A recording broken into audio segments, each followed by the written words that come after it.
da correção do exercício 4, tá? Então, o que ele pede? Use os valores notáveis do seno. O que são os valores notáveis?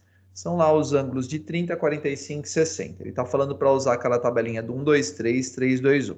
Tá bom? Se não se lembra disso, faz uma anotação aí para jamais se esquecer, hein? Porque isso daí é de extrema importância, tá? Para calcular por redução ao primeiro quadrante. Então, ele me deu aqui na letra A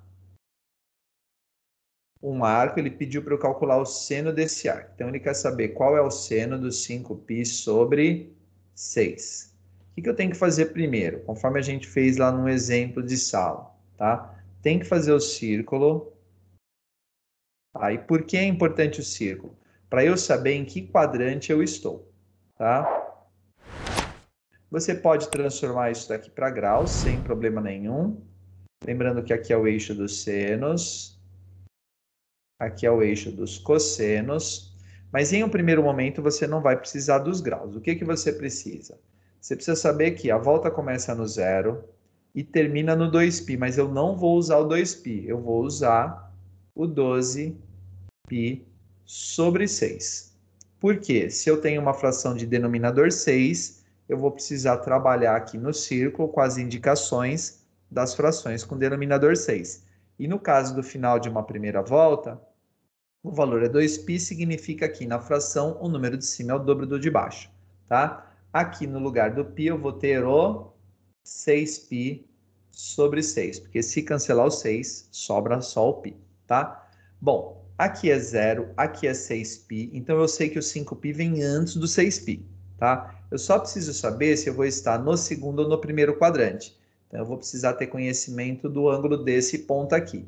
Nesse ponto aqui, ó, eu tenho a metade do 6π sobre 6, ou seja, 3π sobre 6. O professor sempre vai ter que fazer tudo isso? Pode ser que você não escreva tudo, mas vai ter que pensar nisso, tá bom? E no mínimo, para você garantir que você localizou corretamente o ângulo, você tem que fazer a indicação dos extremos do quadrante. Então, eu sei, por exemplo, que no segundo quadrante, tá, que é esse daqui, eu vou do 3π sobre 6 até o 6π sobre 6. Então, com certeza absoluta, o 5π sobre 6 está no segundo quadrante, tá? Eu quero calcular o seno, eu quero essa medida aqui, ó. Tá bom? Que é o deslocamento vertical. Para isso, eu preciso achar o correspondente no primeiro quadrante. Como é que eu faço isso?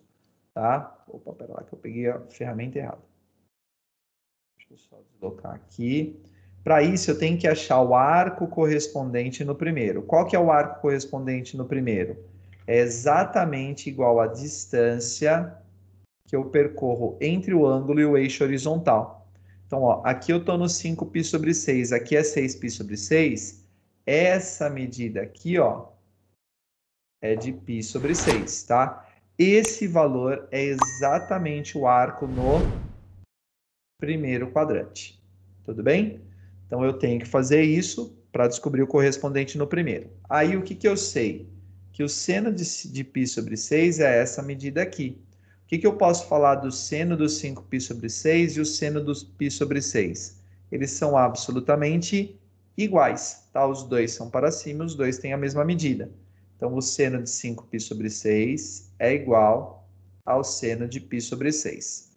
Só que aí tem um probleminha. O π sobre 6 é um valor em radianos, mas quando eu falo da tabela dos arcos notáveis, eu sei dela em graus. Então, eu vou precisar pensar nisso daqui em graus, tá bom? Pelo menos nesse momento, tá? O π equivale a 180, 180 dividido por 6 dá 30. Então, o seno de π sobre 6, na verdade, é o seno de 30 graus, que dá exatamente meio. Prontinho, pessoal, tá feita aí a correção da letra A, tá? Vamos aproveitar e já vamos fazer a letra B, até porque a letra B, nós já havíamos conversado sobre ela no exemplo de classe, tá? Então, na letra B, ele quer o seno de 4π sobre 3. Vou de novo lá para o ciclo, então vou fazer a bolinha. Eixo dos senos, eixo dos cossenos. Aí eu sei que aqui é 0. Uma volta inteira agora vai ter 2π, só que eu vou escrever 6π sobre 3, para respeitar o uso do denominador, tá? Meia volta vai ter 3π sobre 3, tá? E aí, do 3 ao 6, o número do meio é o 4,5. Uma outra dica legal, que eu acho que eu não tinha dado na hora da aula, mas que vale a pena agora. Para achar esse número aqui, ó, basta você somar a meia volta com a volta inteira e dividir por 2. Então, se eu fizer o 3 mais 6, vai dar 9. Dividido por 2, eu acho 4,5. Tá certo? Bom, se aqui é 3 e aqui é 4,5, com certeza absoluta, o 4π sobre 3 está aqui no terceiro quadrante. Bom, eu quero o seno. Então, eu quero essa medida aqui, ó. Pessoal, a indicação está para baixo, então com certeza esse resultado vai ser negativo, tá? Eu só preciso achar o correspondente no primeiro quadrante. Bom, o correspondente no primeiro quadrante é igual a essa medida aqui, ó, que é a distância do ângulo até o eixo horizontal. Se aqui é 3π sobre 3 e aqui é 4π sobre 3, essa distância é igual a 1π sobre 3. Esse é o valor do ângulo no primeiro quadrante. No primeiro quadrante, o seno desse ângulo está para cima, ele é positivo. No terceiro, conforme a gente tinha falado, está para baixo, é negativo.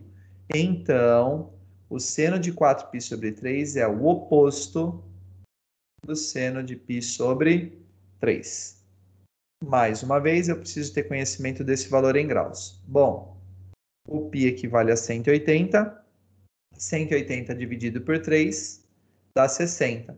Então, fazer o seno de π sobre 3 é o mesmo que fazer o seno de 60. E o seno de 60 vale raiz de 3 sobre 2. Beleza? Prontinho, pessoal. Tá feito o A e o B. Daqui a pouco outro vídeo para a gente fazer o C.